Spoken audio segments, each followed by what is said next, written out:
Hello, welcome to Cerulean Arts Gallery. Tonight we're speaking with Carol Cole in conjunction with her Cerulean Arts Collective Exhibition on view now through October 13th.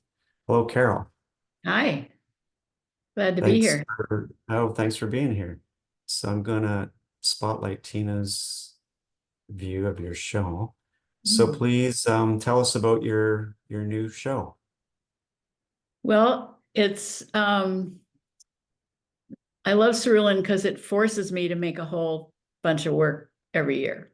And so the way I start is just by playing with all this collection of found objects I have in my studio. And what I do is called object inspired art. Usually, sometimes it'll be a shape I see somewhere, but a lot of times I just play with all these things and one thing leads to another. This piece, there are these gold lacquered trays that are about maybe 6 inches by 4 inches, and I've had them for a long time. And I took them out and went, "Oh, these are neat." And how would I put them together? And it had to do with there being four of them. If there were six, I'd probably make a bigger piece, whatever, however many pieces there are here. And then I go, "Oh, well, that's neat." And I have these brass things that I've had for years. I see there's three of them. Brass things that I've had for years. Oh, that goes with the gold. And then I have these handles from an old dresser drawer, I think. Oh, that'll go. And then I had this beautiful paper. It's handmade paper from somewhere exotic that I've had for a really long time. And I just put them all together and go, "Oh, okay." And so this is called stacked just because I stacked the pieces. But that's sort of my process. So how And did you come to this? Oh, sorry. I I'll was just just have going to to say ask how that I you love came to hanging, this. the way you guys hang the work in relation to each other. When I come in, it's always a wonderful surprise. Sorry. So how did you come to work this way? I mean, what's your background as a for So your I, as an well, I artist? started off so long. I'll try to do it quick. Started off being a history and art history major, and I loved art history. But at that time, there wasn't African art history. It was like European art history, and I always sort of was drawn to these more exotic um, things, art forms, indigenous, it's called now, I guess. Anyway, so I didn't have a job for a while as a teacher. And then I had been doing pottery as a hobby, and I started doing pottery full time while I was looking for a job. And then it just turned into my job. And I made functional pottery for a long time. And then someone told me, but I always was collecting stuff, even from when I was a little kid. I just collected stuff and didn't know what to do with it. Didn't think I was an art, didn't know what at that time an artist was drawing and painting. That was it. And that wasn't my thing. So then I had all these collections of stuff. I wanted to collect more stuff, but you couldn't combine it with clay. And then someone suggested I take a class at UArts, may it rest in peace, about paper as an artistic medium. And I was thinking sheets of paper. No, I don't think so. But then it turns out you could use paper pulp, which is what I use, also do handmade paper and paper pulp. And I could combine found objects with it. So that just did it. And it's been years now that I've been doing it. And I just don't run out of ideas because it has to do with the things. This piece that we're looking at, those wooden pieces are the pieces from inside a piano, a grand piano, maybe other pianos, and they're called the action. And they're like springs, and they help make the hammers hit. When you hit a key, that activates and does something. And someone replaced, I don't know, like you get your car fixed, they give you this parts that they say they replace, so they replace them. Someone had that done to their piano, and they had this boxes of these pieces from the inside. And I've used the other parts are called hammers. I've used those a lot. I've used these a lot.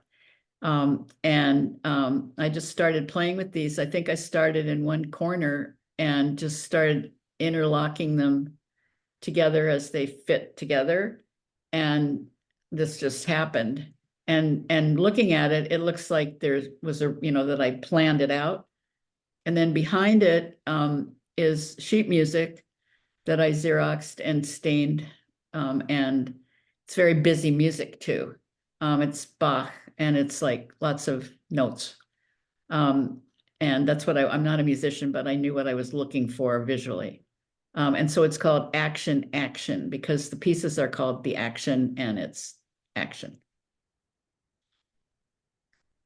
And so paper as a support is a lot lighter than like wood or metal. I mean, Or is that pottery part of the or appeal? clay.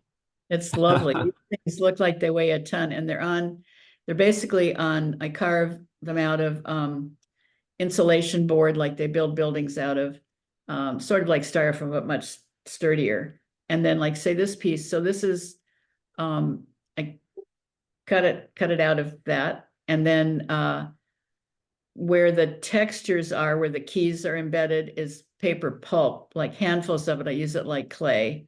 And then the smoother parts there are sheets of handmade paper. And then once I cover everything with that and it dries, I can paint it any color I want, which is something I could never do with clay. You put it in the kiln, it comes out, whatever it comes out. And so I love the ability to control this, the ease of cutting that foam stuff, the lightweight. I mean, this looks like it weighs a ton. It looks like it's metal. It weighs, I don't know, half a pound. Oh, it probably weighs half a pound because the keys are heavy. Without the keys, it would weigh less. And these keys are like old-fashioned keys, skeleton keys, I guess, that I got from a hardware store that was going out of business and gave me these keys. So I belong to a group called the Philadelphia Dumpster Divers, who are a bunch of artists in Philadelphia who make work out of found objects, and we trade. I just got a bunch of cool stuff from somebody today who had it in her studio. She's cleaning out. She says, "Would you like these bullet casings? Would you like these pencils? Whatever." Yeah. So it also has to do with my using multiples of things. So you'll see that most of the things are very repetitive. Not this little piece. So this little piece started with a finger puppet of an Indian god called Garuda. And then I said, what am I going to do with it? And then I had this industrial spring, and then a railroad tie. And at the bottom, looking like grass, are toothpicks, the plastic kind that you clean your teeth with. So I'll just use anything. And so like that, for example, those toothpicks are covered with a sheet of handmade paper so that you don't see that they're toothpicks. You just see the texture and the shape, and then I can paint them in. And the things that I want to show, I stick on top, and then I cover other things where I like the shape and texture with the handmade paper, and it just sort of shrink wraps and you can see everything underneath. So this one is a kind of different rain. Yeah. So I grew up in Tucson, Arizona. And when we were little in school, we drew Hopi Indian symbols. And the symbol for rain is those three sort of semicircles and then lines going down. So like three clouds and rain going down. And somehow that came to me, and I had this rope in my studio, and I decided to glue the rope onto the foam board. And then it is covered with handmade paper, and then painted. And then the rope hangs down. I painted the rope to match. And Tina hung this above this other piece. I mean, when you go to Cerulean, you just see it's beautifully hung. And the other piece I had called Wingspan, meaning, wings. But then Tina saw it as a boat and the rain on the boat. And I went, that's true, I should retitle it. And this is made from these copper computer things that I've had forever. I don't even know what they are. And then they're on top, and then underneath, those shapes underneath are wooden pieces from a deconstructed placemat and little brass upholstery tacks. And I believe that pattern is from the tile in a floor somewhere, maybe my bathroom. I see patterns and then they stick in my head. So I'm really Carol, I'm curious to know Mhm. when you like your studio, when you have all this material, Yes. is it organized in a way that if you know exactly what you're looking for, you know where to get it, or is it just a little bit out of reach, so there's more randomness to like It's pretty rummage I through mean, there's stuff? so much that is pretty organized. Have little plastic bins that say something like circles or flat lines or, small beads, things like that, because otherwise it would be impossible. But I do get excited by new things. I have all this stuff, but I mean, this friend who gave me these new things today, I'm like, oh, bullet casings, that'll be fun. So does the Unused idea come pencils. from, does the idea come from the materials, or do you have a concept first, then you search for the materials? So it comes from the materials, and then when I need to add something else, I'll look around for the materials. Now, this piece is, I like the shape. It's sort of, I think it's an American Indian shape too. And so I think I started with that metal thing in the center. Maybe that's what inspired the shape. I don't know where I got it. And then I had all these shells and I just put them in. So I think I started with that piece in the center as the design, then made the shape of the whole thing to go with that, and then things happen. And also with the paper pulp, I can impress things into it and get a pattern. So And so this is, your color, can I ask you about your color yeah, sense? Like, yeah, okay. So I'm not into bright colors. Occasionally I'll do it and people go, oh, that's so good, but I don't feel like that's my thing. So growing up in Arizona again, it's deserty things. Turquoise was everywhere, in terms of jewelry and just, I don't know, turquoise is a thing. And then these black, this is interesting. So when I was making the transition from pottery to clay to paper, for a while I was doing some sort of jewelry, and I made all these black porcelain shapes, and I glued little figures and stuff, little found objects, interesting in retrospect, little tiny found objects, and made little scenes, and they were pins. And so I had a lot of these black things left over in my studio, and I'm looking through things, I go, oh, those are neat. And then I painted on them with gold markers. And then I put them together and I thought, oh, something needs to go between them. Oh, I've got all these turquoise beads from a necklace I took apart. I'll do that. And then I had gold paper, so I'll put it on gold paper. And then I realized that the border had to be the aqua too. It's my favorite color. Those actually gold, black, yeah, aqua. Also, I look at a lot of African art. A lot of African art has these sort of darker colors. This piece is made out of skewers, wooden skewers of various kinds, little cocktail forks and skewers. And actually, and a lot of times I look at them, look, oh, you guys hang so well. Look at that shadow. Wow. yes. I actually saw a piece of art that it was a completely different medium, I think, but it had a hole and it had things going into the hole and it had shadows. And that's what started this thing. When it's Uh, called To the Point, so there's the some point. humor A lot of my in a titles, lot of your. I should have been saying what the titles are. A lot of my titles are important. The one that we just passed is called Meander, and the other one was called Southwest Shield. And then that one, Rain and Wingspan, and the one with the little finger puppets called Good Morning. And the yeah, and this one is called Child's Drawing. It started, I ordered mussels at a restaurant and the shells were really beautiful. And so I took the shells home from California and I pressed them in where those petals of the flower are. And I thought they would be a flower made out of those.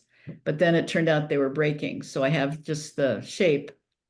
And I went, okay, I'll just have the shape. And then I had to add other things, safety pins, and that's a piece of crochet and various things from my studio. And again, the texture is paper pulp. Actually, the leaves are leaves that I've covered with handmade paper, and the stems are flower stems that I've covered with handmade paper. And this is called Stripes, and I have no idea where I got this. I got this stuff a long time ago. It's rubber and I don't know, some commercial thing. Those black things are like sticking up. I put the gold on the top, but they were black, and that squirrely red is rubber something. Yeah, so I have so much stuff in my studio from so long ago. A lot of it, some of it I try to identify, but some of it I can't remember anymore. But I actually, that's the whole point. I don't care. I don't care what the original use of these things are. I'm just attracted to their shape and texture and sometimes color. And I just use them as if I don't know what they are, except this next piece coming up. Okay, so this is called Feeling Lucky. And we go to Chautauqua every year. It's a wonderful place up in New York State. And they have a great flea market where people just put stuff out. And so I was lucky enough this year to find the circles are something, an IKEA scarf rack or something. And then the dice are from Las Vegas. And then I had poker chips in my studio and those other red. So that it started with the circles and the dice. And then I found stuff in my studio that worked, and it's just looks like you're feeling lucky. So that's one where the title matters too. A lot of them do.